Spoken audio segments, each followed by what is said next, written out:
Last episode ay natalo nila Asta ang 5 ulong dragon sa pamamagitan ng pagkakaisa nila sa pagpuksa nito.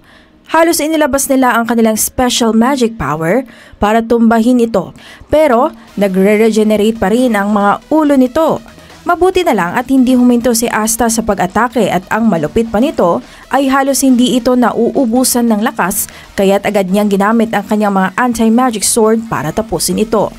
Magpapatuloy ang ating episode sa 353 ng Black Clover, pero bago po yan ay huwag po natin kalimutang mag-subscribe sa ating channel para mas updated tayo sa ating mga bagong videos.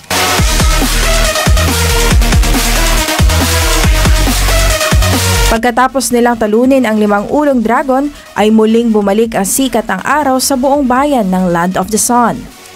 Nakita ni Ryuya sa kanyang Tengensu na ang bayan ay malayo na sa panganib kaya't nabanggit nito sa kanyang sarili ang magpasalamat kay Asta. Kitang-kita sa buong bayan ang hati-hating katawan ng dragon at si Asta naman ay nilapitan niya ang isa sa alagad ni Lucius. Noong nilapitan niya ito ay laking gulat niya dahil naging pamilyar sa kanya ang mukha nito. Naaalala niya ang taong ito na isang dati niya rin nakalaban sa isang misyon sa matagal ng panahon. Gusto niya pa sana suriin at mag-imbestiga kaso lang ay naudlot ito dahil dumating si Ryuya kung saan ibinalita nito kay Asta ang sitwasyon ni Sister Lily sa kamay ni Lucius Zografis. Sinabi ni Ryuya na hindi maganda ang mangyayari sa hinaharap pag hindi agad matatalo itong si Lucius Zografis dahil napansin ng kanyang Tengensu na kung si Lucius at Julius ay nagplano talaga ng matagal nito ay tiyak may posibilidad na kaya nitong sakupin ang buong mundo. Kaya pa nitong buhayin muli ang mga namatay na mga wizard, mage at witches sa iba't ibang bansa kahit ilang taon pa ang lumipas ng kanilang pagkamatay. Kaya't ikinagulat na lamang ito ni Asta dahil alam niyang malaki ang maidudulot na pinsala ni Lucius sa buong Clover Kingdom at sa mga karatig bansa nito. Nagsalita itong si Asta na kung meron bang madaling paraan para makabalik agad sa Clover Kingdom at ang sagot naman ni Ryuya ay meron. Sinabi nito na nakikita niya sa kanyang Tengensu na ang kanyang mga kaibigan sa Black Bulls ay gumagawa na ng paraan na kunin siya dahil alam na nila ang location ni Asta. Pero sinabi ni Ryuya na ang pinakamadaling paraan ay aabot ng 3 araw kaya't may 3 araw din tayong maghintay sa kanila para makapunta sila dito. Pero dapat manalig tayo sa kanila dahil nakasalalay sa kanila ang iyong paglalakbay. At dito ay nagkaroon ng malaking pag-asa na muli ay makikita niya ang buong Black Bulls. Pero sinabi ulit ni Ryuya na bago ka man lang makauwi, kailangan niya pa ring magpahinga para babalik ang 100% ibinuhos niya sa pakikipaglaban. Kaya nagdesisyon si Ryuya na magkaroon ng isang engrandeng salo-salo sa buong palasyo ng Land of the Sun. Masaya ang lahat at nag-celebrate sa kanilang pagkapanalo, pero sa unahan naman ay malihim na nag-uusap si Ryuya at Ichika. Masayang-masaya si Ryuya kay Asta dahil para siyang isang milagro o di kaya isang taong nagdadala ng buenas sa kanilang bansa. At sabi pa nito na darating ang panahon na ang kanyang pangalan ay magiging tanyag at magiging isang malupit na kwento sa susunod na mga henerasyon.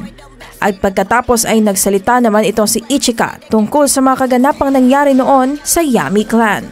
Sinabi ni Ichika kay Ryuya na alam kong hindi si kuya ang pumatay sa angkan namin. Ang totoong pumatay ay ako. Tama ba? Hindi umiimik si Ryuya at patuloy na lang ito sa pag-inom ng sake. Si Asta naman sa kabilang lamesa ay napasigaw dahil sa sarap ng sake. Wow! Ang sarap! Grabe talaga itong shake na to! Sabi nito na may tama na sa pag-inom ng sake. Maglalagay pa sana siya ng kanyang baso pero biglang nagsalita si Ichika at sinabi nito na siya na daw ang maglagay ng sake sa kanyang baso. Habang nilalagyan niya ang baso ni Asta ay may sinabi siya kay Asta ng pasikreto. Asta, patawarin mo ako. Alam kong naging malupit ako sa lahat ng mga trainings na halos ikakamatay mo na. Pero hindi ka pa rin sumuko. Sana ay mapatawad mo ako. At si Asta naman, guys, ay nagulat sa sinabi ni Ichika. Hoy, ba't ganyan ka makatitig? At tumawa na lamang ito si Asta at sinabihan si Ichika na part yun na kanyang training kaya dapat niyang tanggapin lahat-lahat para lumakas siya. At pagkatapos ay sumigaw na lamang ito si Asta sa mga kasamahan niya na mag-enjoy sa party. Ang lahat ng miyembro ng Ryuzen 7 ay nag-celebrate din sa kanilang pagtulong kay Asta. Maya-maya pa ay nakaramdam na si Asta ng pagsusuka dahil sa sobrang pagkalasing kaya't mag-e-excuse sana ito na umalis muna sa party. Pero bigla itong binuhat ni Daizaimon dahil may mas alam siyang makakapagpawala ng kanyang pagkalasing. At ito nga, dinala niya si Asta dito sa isang magic steam pool kung saan maaalis lahat ng pakiramdam mo na sakit-sakit sa katawan. Nawala agad ang pagsusuka ni Asta nung lumusong ito pababa ng magic steam. Napasarap si Asta sa kanya pag-steam bath nang di niya namalayan na nagkamali pala si Daizaimon sa pagdala sa kanya sa magic pool dahil yun pala ay sa pangbabae. Kinaumagahan, maagang nagising si Asta buhat sa kanyang pagkakainom at medyo mayroon pa ring side effects ang sake sa kanya. Habang naglalakad sa hardin ng palasyo ay biglang lumitaw sa harapan niya si Ichika na hindi alam kung saan galing. "Ichika, magandang umaga. Pasensya ka na kagabi, hindi ko talaga yun sinasadya." At sumagot naman itong si Ichika, "Dahil sa ginawa mong pamboboso ay pagbabayaran mo iyong ginawa." "Ha? Teka, wala akong... Ano ibig mo sabihin? Hindi naman ako mabuboso," sagot ni Asta, nagulat sa paratang ni Ichika. Pagkatapos ay may biglang nagsalita galing din sa kanyang harapan. "Uy Asta, nabalitaan ko malapit na daw ang iyong pagpapakitang gilas sa inyong kaharian. Kaya't dapat simula sa araw na ito ay magdoble-triple ka na sa pag-e-ensayo na sa ganun mapatumba mo sa isang tira lamang ang mga alagad ni Lucius." At heto guys, lumitaw sa kanyang harapan ang mga malalakas na miyembro ng Ryuzen 7. "Sana ay hindi ka magsawang maging ka-training partner kami. Alam naming magugustuhan mo din. Tama ba?" sabi ni Takiyoga. At galak na galak si Asta nang makita niya ang buong Ryuzen 7 na handang tumulong para lalong mapalakas ang kanyang magic power. Hanggang dito na lang po tayo guys at kita-kits sa next nating episode sa Black Clover. Huwag kalimutang mag-click like, comment, and subscribe para sa mga bago nating episodes. Paalam!